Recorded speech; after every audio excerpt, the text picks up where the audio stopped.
14 years married, 16 years together. How the hell do we get this far? In this special wedding anniversary episode, it's just me and my husband Jason chatting about how we wind each other up and how we stay together as an imperfect couple. Don't you hate those couples who claim they never argue? What a load of bollocks.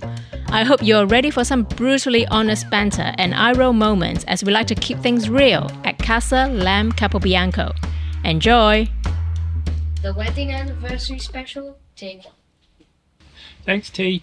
So welcome to this week's episode of Don't Make Me Call Her podcast.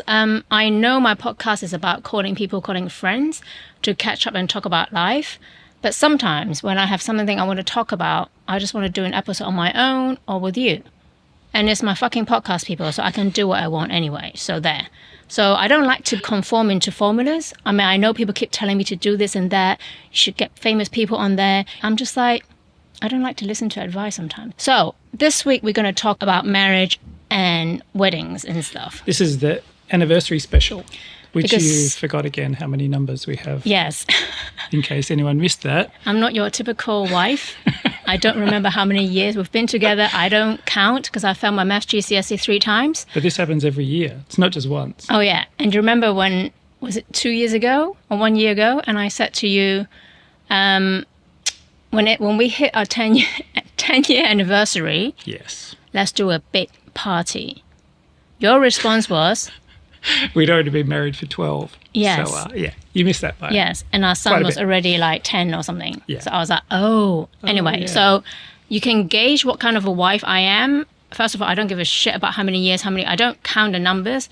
I'm not the type that will make a big deal out of like birthdays, look at me. Hence, our wedding was very quiet. Yeah, I kind of like it that way. We didn't even have a Low-key. wedding. We didn't even have a wedding, basically. Yeah. So we met when I was at Vogue China, fashion photographer, come to see a fashion editor. I thought he was very hot, but I thought fashion photographer must be gay, working in the fashion industry. Obviously, he's not. So I'm not going to talk about how we met, because that's No, just forget kind of that. whatever, man. No. I'm going to talk about realistic stuff, about, being married, having children, expectations, all the stuff that I don't like about being married and all the stuff I like about being married and all that. We just want to keep it real because I think social media paints a really like la la land picture about wedding, about couples, always perfect. I mean, we're not fucking perfect. Yeah, We're like long way far off. from perfect, right? And I get annoyed when people go, oh my God, you're such a perfect couple. I'm like, no, we're not. And we've never said we are. So I just want to keep it out I there wish. that we are far from perfect. I mean, we might have our good looks, but that's about it, really. I'm a fucking bitch, and I need someone like him to calm me down. And that's why we're a good match. We're not perfect couple, so stop using that. I really don't like that. Yeah. Let's start with the good bits. No, let's start with what we hate about each other. That's right. That's Yes, the good let's start with what we bits. hate about each other. You go first. Right. Where's my knife? Top 3. Top 3 things. I mean, I know I have so many lists what I hate about myself, and not to be like detrimental to myself, but I have so many flaws. I know what they are, but let's hear it from the horse's mouth. I want to hear if I've got any flaws. Are you- If you don't Okay. think you have any flaws, you need to definitely go and see a therapist. Yeah, for sure. Okay, top 3. It's not even things I hate. It's just things that I find mildly annoying. Oh, challenging, Yes. hard to deal with. Challenging. But is it? you've got no way out because it's signed on a dotted line.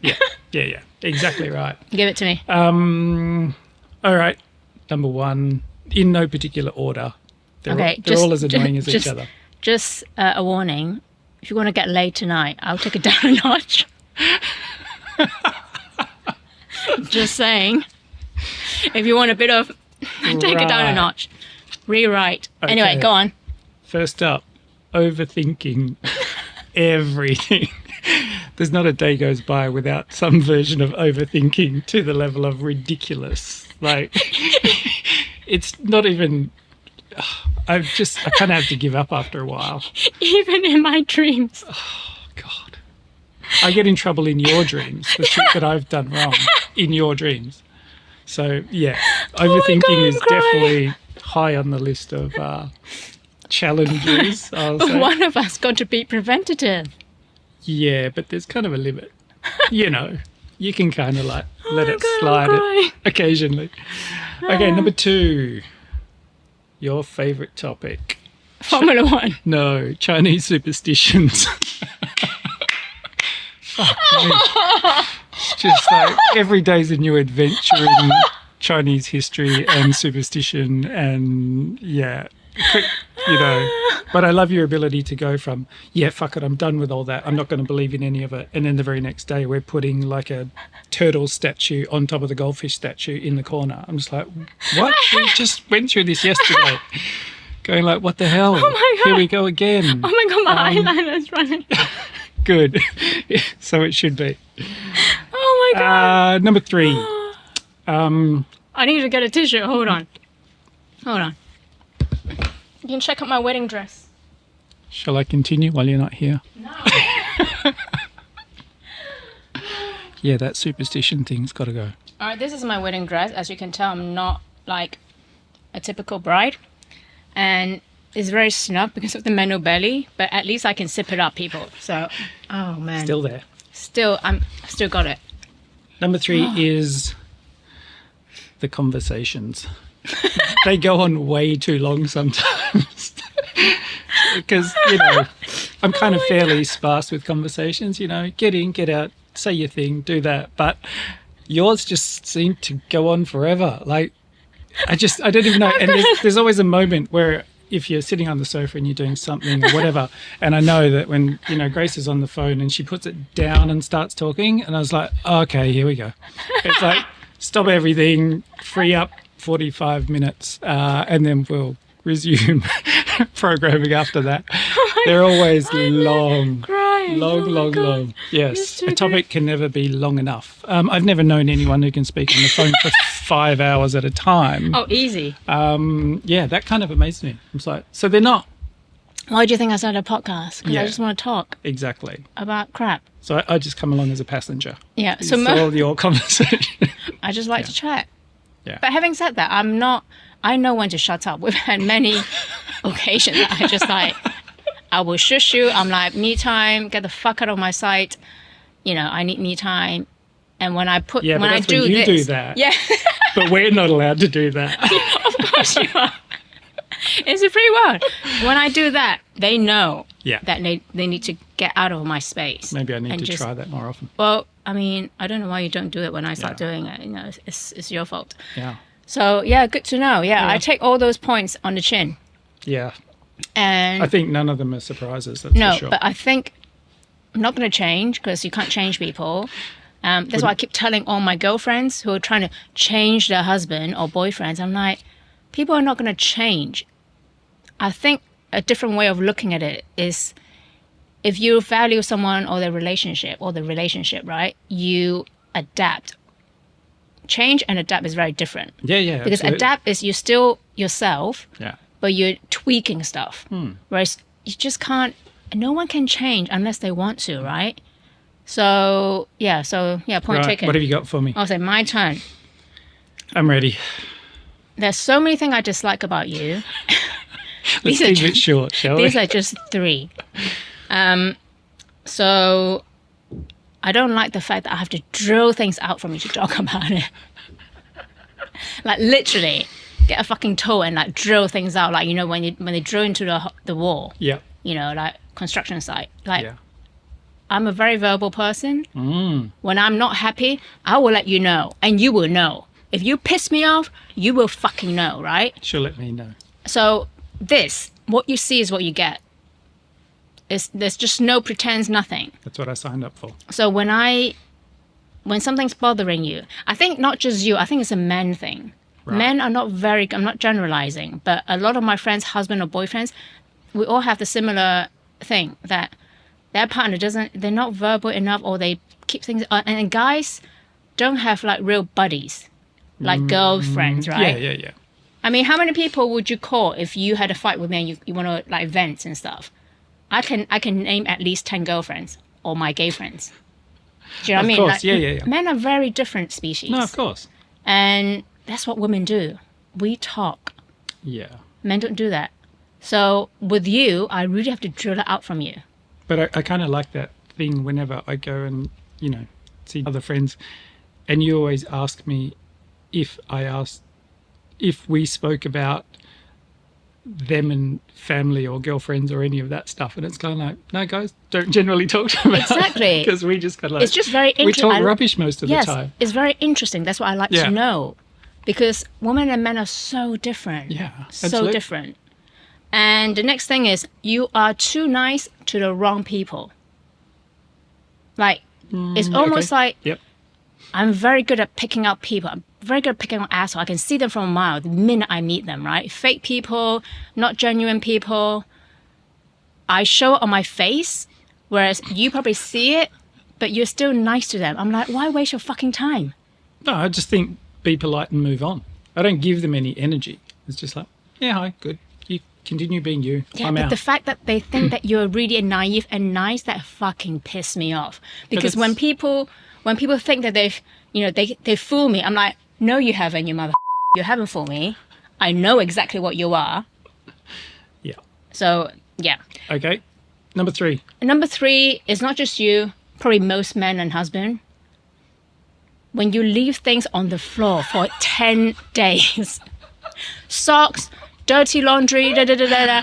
I mean, I've tried to okay. I'm not alone here, am I? I try to say to myself, don't pick it up, don't pick it up, don't pick it up. Let him pick it up. And then I either pick it up because I can't help it, because I'm very, I'm germophobic and I'm a clean freak, as my sister called me. I don't think there's anything wrong with being clean. I mean, come on. So a pair of socks could be lying on a clean floor for days. And also, as your son will always make fun of you, you turn your toaster on and you forget to turn it off. I mean, save electricity, save energy. No, it will be on, the button will be on for another 10 days. And what is worse, we just went to Melbourne, right? And because I'm germophobic, when I go to a hotel, I will spend the first 2 hours cleaning the shit out of it. It's just a thing I have to do, I know you think I'm crazy, but it's just a thing I have to do, right? But Grace is also one of those people who unpacks her suitcase at the hotel into all the drawers. Yes, after I wipe That's everything the crazy down. people. Because I just like to be, I just feel good. I just love cleaning and tidying. I'm Maria I'm not Kondo the stopping you. shit. You keep going. I Maria Kondo the shit out of everything. And then I kind of regret, giving out half my wardrobe. But anyway, whatever. That's another story. Whoever's got all my half of my wardrobe, you're very lucky. Great taste. So, yeah, but when you go to a hotel, they don't clean the carpet. They don't clean the floor properly. So then you leave and then a friend of mine said that she went away with some girlfriends, and then one of them put all their clothes on the floor, and then they've got nits. That's gross. Exactly. So, I mean, hotel floors are just gross, and especially carpet. They accumulate so much dust and dust mite, and people put, wear their shoes inside, and then you go and put your socks on and put it in our laundry bag and bring it back home. Imagine. For God's sake, yes. Imagine. Gross. Yeah. Anyway, let's go on a positive note, because, That was funny. don't get the idea that, a divorce is happening. This is just normal people. This is everyday conversation. We're just keeping it real. Don't want to paint Right. a gorgeous picture about marriage and no, we never fight. I hate those couples. And they go, oh, we never fight. We don't fight every day, but we have fought. No, we just... That's for sure. It's not even fighting. It's just disagreeing strongly. And I think it's important to have disagreements in front of children, because if they are harmless disagreement, I think it's good for children to know how you resolve issues together as a couple, as a family. So they don't think it's a big deal, and they know at the end of the day, this is not personal. This is just about the topic. Anyway. On to the good bits. On to the good bits. 3 Do you want things. to go first or me? No, you go first. I mean, I know I have a lot of good qualities, but just give 3 to me for now. And that leads me into number 1. It's the unpredictable comedy that I never know what I'm up for next. And it's it could be anywhere. It could happen on a bus, on a plane, in a store, just anywhere, supermarket aisle. Just the way it's either turned into a karaoke session or a dance party or a stand-up comedy act that most people No wouldn't one- get anyway. No one gets and appreciate me. But that's kind of what I love, is just those moments where I'm just dying with laughter watching you do you. But then the people around you don't necessarily get it. And that's why it's so funny. No. It's always like this mad comedy of errors that, you know, people around you are just like, what is she doing? And I'm just dying on the floor laughing. You're Yeah. always the only one that gets it. Absolutely. You and Theo. Yeah. And Yeah. Theo always says, Mama, your talent is wasted here. Yeah. And I no one gets completely it. agree. It's a shame. It's a shame. You need a different audience. Yes. Number 2, what have I written down? Fiercely protective. That's a good quality. It's combining that with there's no grey area at all.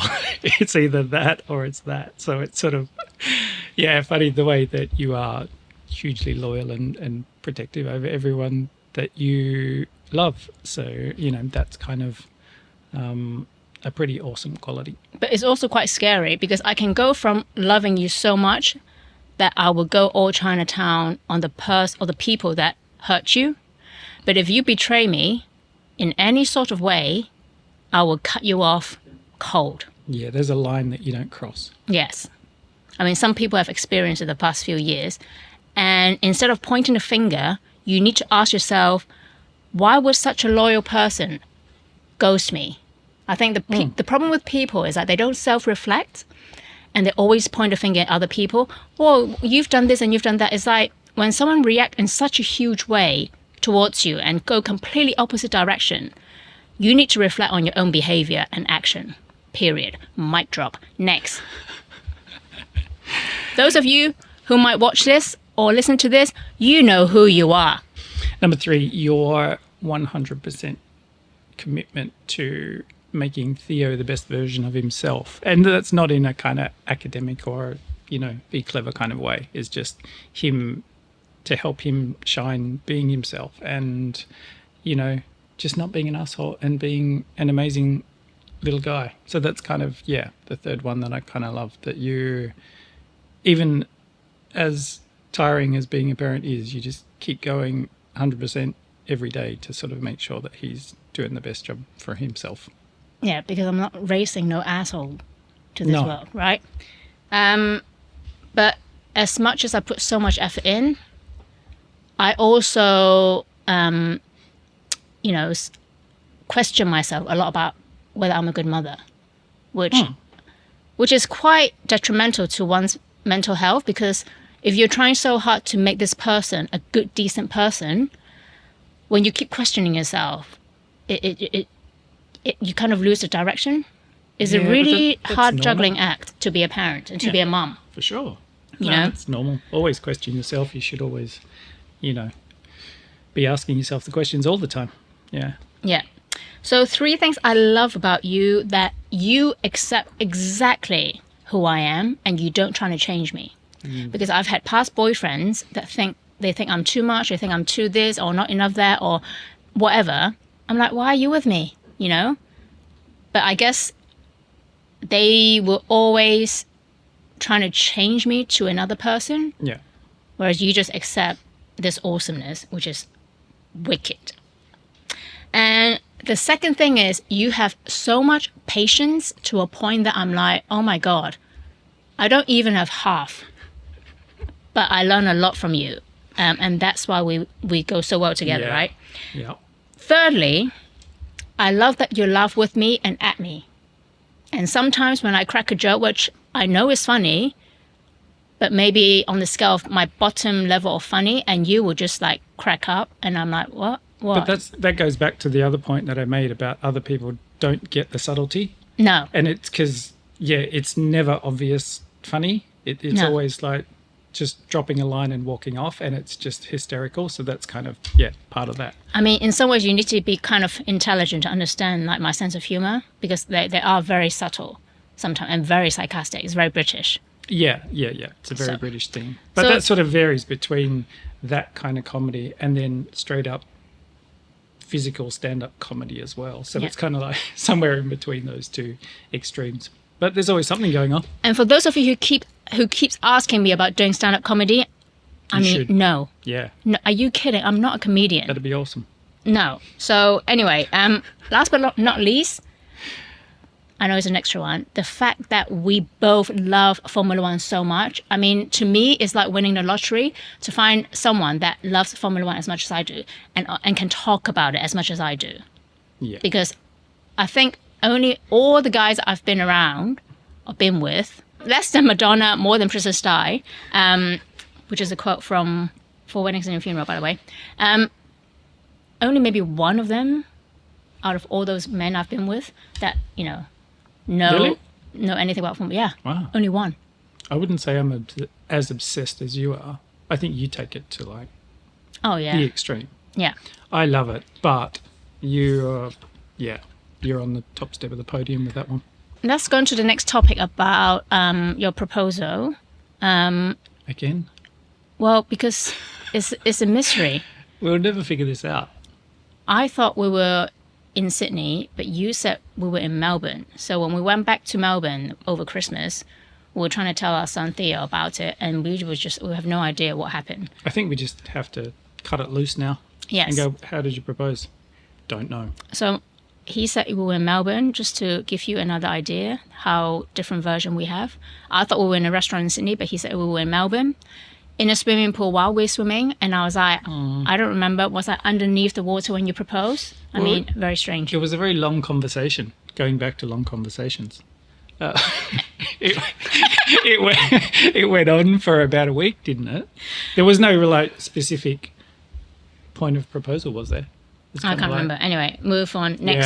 Yeah. So basically, we decided to get married, and then we just went to the City Hall one Sunday, and that was it. We had only a few witnesses because you need 2 witnesses. So we had 2 witnesses, and then my really good friend Wing Shah, who's a very famous photographer in Hong Kong, who shoots for like Wong Kar-wai, film director. He shot In the Mood for Love, Happy Together, all these amazing films. And then, and then that was it. And then, I mean, the rest is like whatever. What's so funny about that is like to find someone who's on the same page that you don't want a wedding, you don't want to be the center of attention. I mean, I know on the front, I'm all like, okay, look at me, I'm in fashion, whatever and stuff, But when it comes to things like that, birthdays, weddings, I forbid people saying happy birthday to me for many years. I'm like, and then, yes, my last birthday. She tried to gag someone at a restaurant who was singing happy birthday to her. Yeah, it was just last year. I'm like 51. Why would I need people to sing happy birthday? I mean, it's just, anyway, that song is too damn long. And I'm not like 3 years old, I mean, fine, when you're young, celebrate your birthday. But when you're over such an age, it's like, oh my God, who gives a shit? So what's so funny about this whole registration day, we didn't even have a wedding because we both didn't want it, right? Absolutely. And then we told all our friends and family the same evening. And what I want to say is like, it's quite amazing how it's supposed to be our day, but people put themselves in our shoes and got angry at us for not telling them. My first reaction was, I totally get why some close people got mad at me or you and us. But you've got to remember, it's not your fucking day. You've had your day. This is my day, and this is how we want to do it. So why can't you accept that? So I don't go to your wedding when you become like a bridezilla or like groomzilla.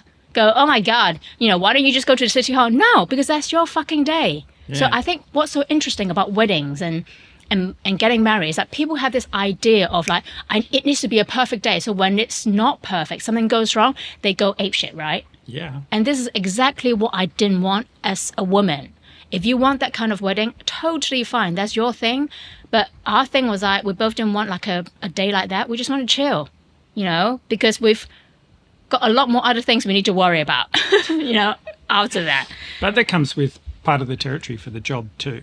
We make those kind of big dramatic things every day at work. So it's kind of, you don't want to do it on your wedding day as well. I mean, my mother, of course she wasn't happy about it, but at the same time, she expected that from me because she knew I was going to be like that. I'm just that kind of character.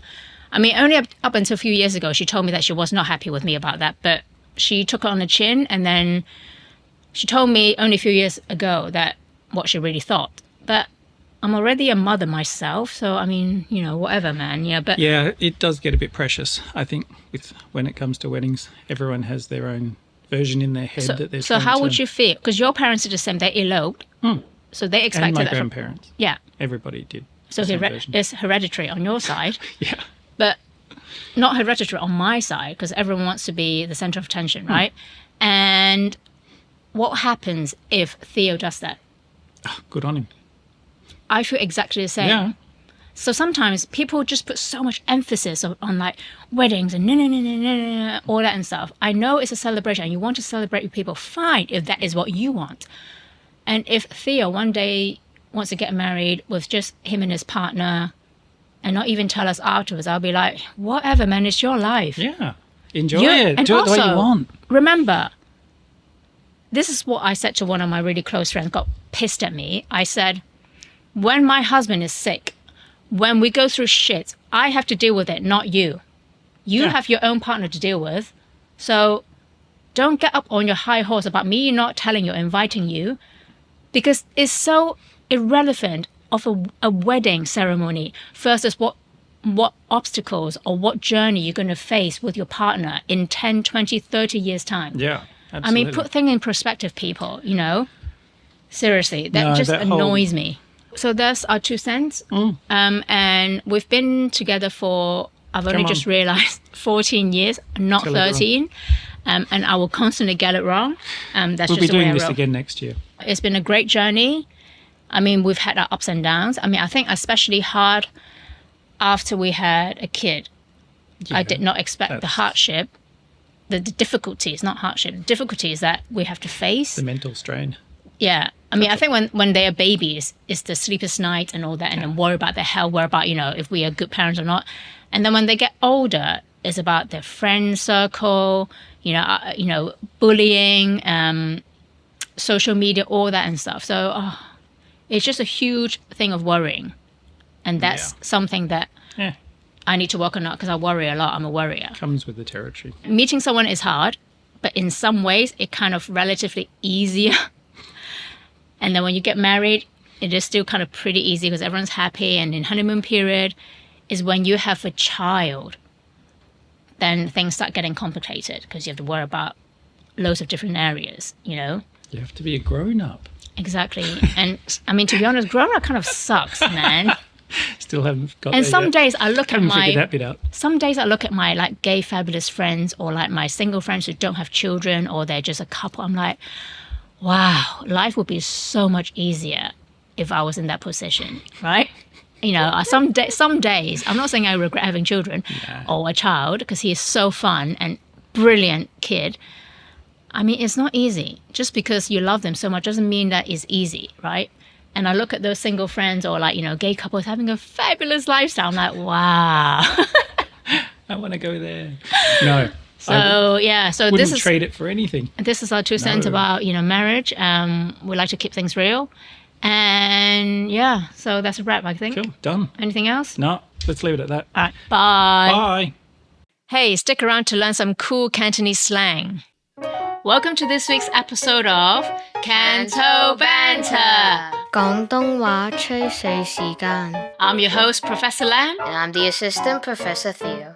And I'm the mature student, Jason. Today, we're going to teach my husband My dad. some useful Cantonese. Here we go.